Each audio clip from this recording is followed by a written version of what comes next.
வணக்கம். தாயிற் சிறந்த கோவிலும் இல்லை என்பது ஆன்றோர் வாக்கு. இந்து பாரம்பரியத்திலே தாய்மைக்கு மிக புனிதமான இடம் கொடுக்கப்பட்டிருக்கின்றது. வேதங்களிலே தைத்திரிய உபநிடதம் மாத்ரு தேவோ பவ, அதாவது உங்கள் தாயில் இறைவனை காணுங்கள் என்று குறிப்பிடுகின்றது. எமது முதல் குருவாக இருக்கின்ற அந்நியர் சாஸ்திரங்களில் சக்தியின் வடிவமாகவே புகழப்படுகின்றார்கள்.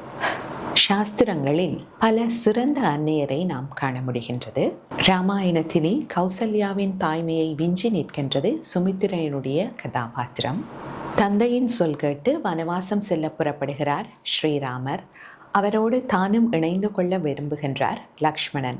தன்னுடைய தாயின் ஆசீர்வாதம் பெற தயங்கியவாறே செல்கின்றார்.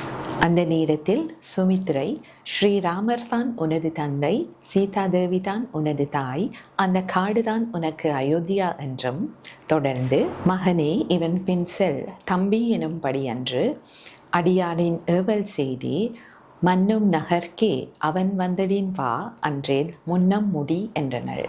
அதாவது, மகனே ஸ்ரீராமரின் பின் செல் தம்பி என்ற தகுதியால் அன்று அவருக்கு ஏவல் செய்கின்ற பணியாளாக செல்.